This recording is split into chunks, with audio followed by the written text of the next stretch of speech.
You think qualifying for a VA loan is tough? We're here to show you how simple it can be, all right? So I'm Joey Mathews, the VA loan nerd. I have been really focused on VA loans in particular for at least the last 4 years, my 10-year career here doing loans. Last year, we were able to close 66 VA loans. 10 of those were picked up from lenders who failed the veteran.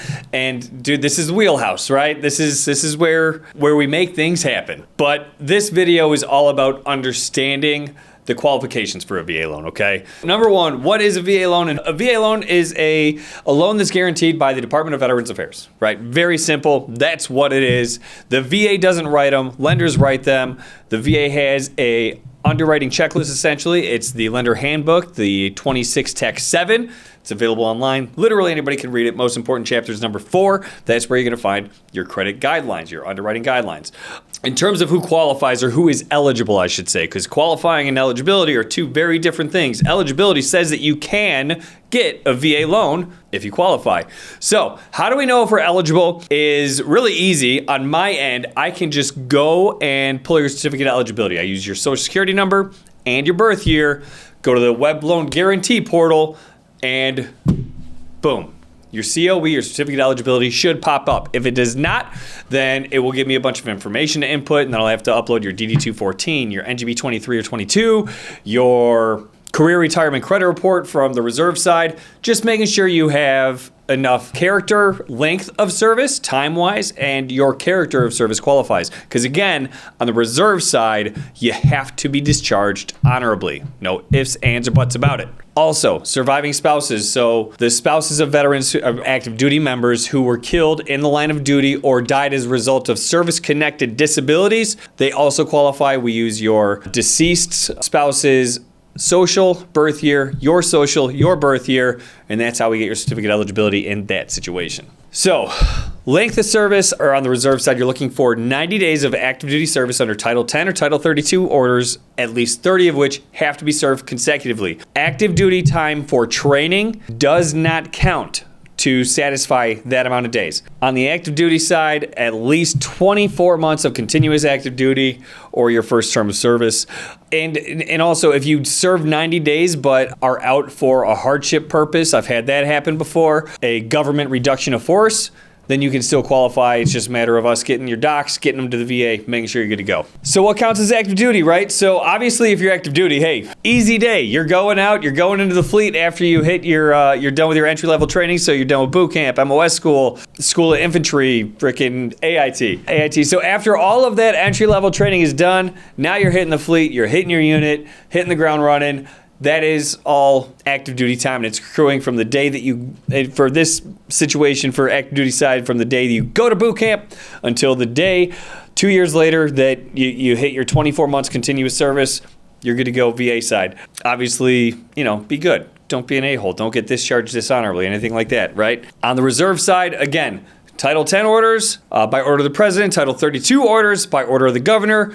Those are activations to either go to war or for humanitarian missions like the COVID deployments, right? If you were activated during COVID and you hit 30 days continuous service or 90 days total service with 30 days consecutive, then entirely possible you can go ahead and use your VA loan benefits before you hit that 6 years reserve required service. So this is a thing that screws up a lot of guys who do those 5x3 contracts. If you do 5 years on the reserve side and that was your contract, you kind of screwed yourself when you enlist. Recruiter allowed you to do that, because if you only hit that 5 years and you never activate, you're not going to be eligible, even though you did your full term of reserve service. It's unfortunate, it's reality. All right, so the VA doesn't have a minimum credit score requirement. The lenders who write VA loans are the ones who take on the risk. So they do have credit score requirements. I can tell you on our end, we can go, where I work, we can go down to a 580. I have been able to go lower with exceptions, but what's going to be more important in those situations is, why is your credit score where it's at, right? The most recent 2 years of your credit history are going to be the most important years. Essentially, they're establishing what your risk is going to be if they write the loan, all right?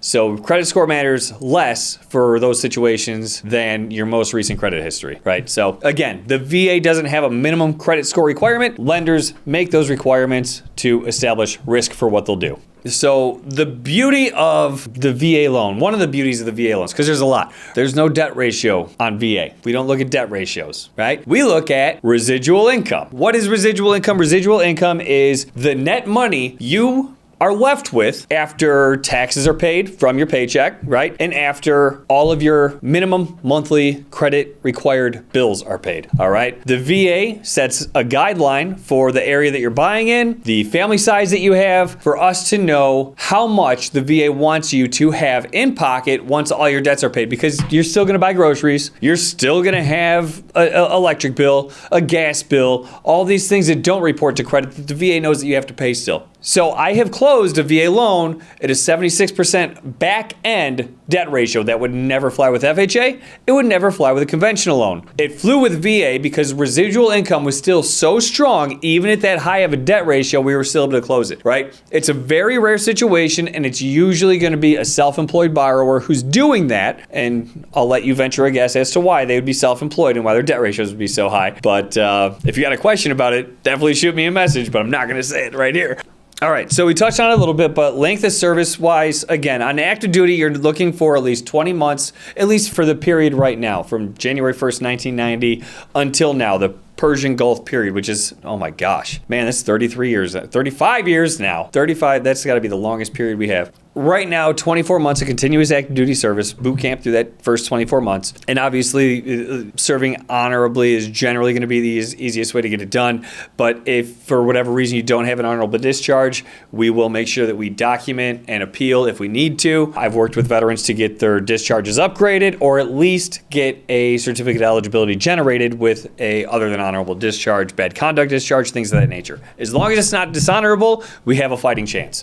All right, on the reserve side, if you've never been activated, you're looking at 6 years of creditable service. So if you look at your NGB 2223, your DD 214, make sure that we show 6 years creditable service, right? If you are short of that, that's going to be an issue. But again, if you've activated on the reserve side under Title 10 or 32 orders, get those DD 214s. We'll add up your active duty time, see if we qualify that way, get to the VA, get you a COE. Golden ticket, baby. On the reserve side, if you've never activated, again, honorable discharge. Active duty doesn't have the same requirement. Reserve, honorable discharge, period. So, again, qualifying.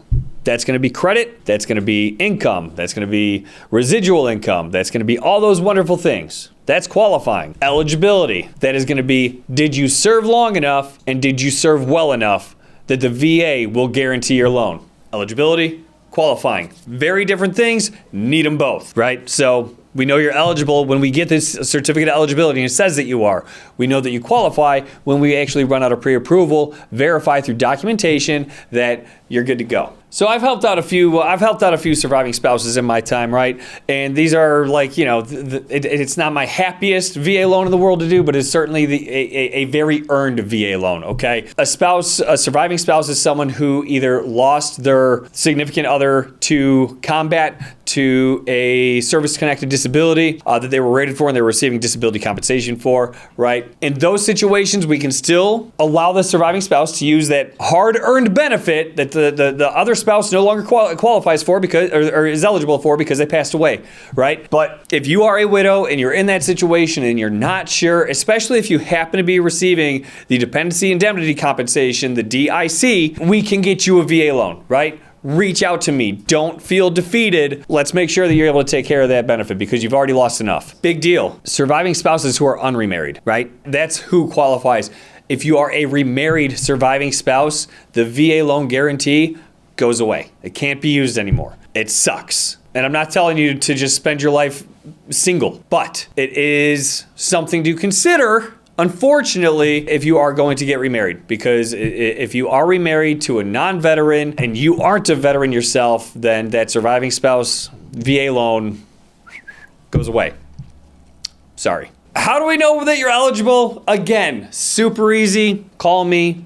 I can do it over the phone if you want to. We'll grab your social. We'll grab your birth year. If you're a surviving spouse, we'll grab their social and their birth year, and we will put it right into the VA Web Loan Guarantee Portal. It usually automatically generates the certificate of eligibility for me, makes it super easy. If it doesn't, then I know that I need to ask you more about your service. Like, hey, how long did you serve? Do you have your DD-214? What was your character of service at time of discharge? Did you ever get activated? Okay, you were a reservist. Well, now I know that you need to have an honorable discharge. Do you have your certificate of discharge? Do you have your career retirement credit report, your NGB 2223? Get those docs. Send them in. The VA takes a day or two, and if they're good to go, they're going to send the certificate of eligibility right through email. They'll upload it to the portal for me to see. If not, they will say exactly what they're looking for, so we can jump on that as well. Okay.